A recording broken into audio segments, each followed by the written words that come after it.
ఒక అడవిలోని మర్రి చెట్టుపై రెండు చిలుక పిల్లలు నివసిస్తుండేవి.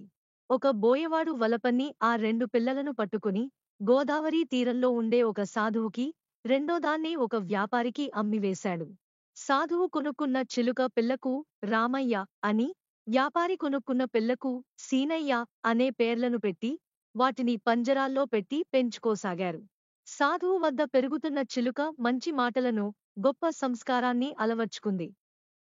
సాత్వికమైన ఆహారాన్ని తింటూ, అతిథులను గౌరవించే పద్ధతులను గమనించి, మంచి స్వభావాన్ని నేర్చుకుంది.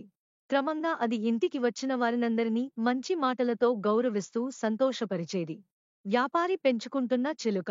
ఆ ఇంట్లో వారు మాట్లాడే చెడ్డ మాటలను వినడం, హింసతో కూడిన పనులను చూడటం వల్ల రోజురోజుకీ చెడ్డ అలవాట్లకు లోనయింది.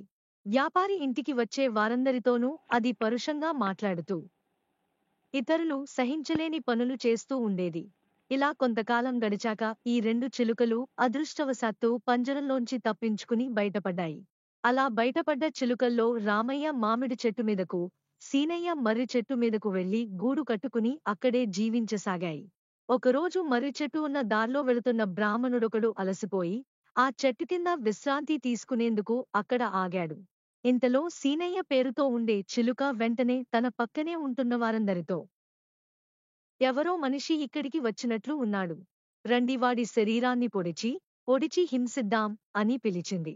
అదంతా విన్న బ్రాహ్మణుడు పారిపోయి, పక్కనే రామయ్య నివసిస్తున్న మామిడి చెట్టు కిందకు వెళ్లి నిల్చున్నాడు. ఇంతలో బ్రాహ్మణుడిని గమనించిన చిలుక, ఎవరో అతిథి ఎండవేడికి తాళలేక అలసిపోయి మన చెట్టు కింద విశ్రాంతి తీసుకునేందుకు వచ్చాడు.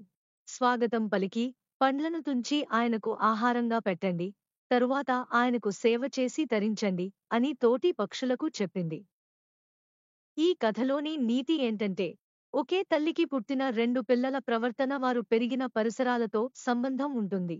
కాబట్టి చిన్నతనంలో ఎవరైతే మంచివారి స్నేహం, సత్ప్రవర్తన, నీతి నియమాలను అలవాటు చేసుకుంటారో అలాంటి పిల్లలు పెద్దయ్యాక మంచి సంభాషణ, మంచి బుద్ధి, మంచి ఆలోచనలు, మంచి నడవడిక, సద్గుణాలను కలిగి ఉంటారు. కాబట్టి చిన్నప్పటినుంచి పిల్లలను సక్రమమైన మార్గంలో పెంచడం ఉత్తమం.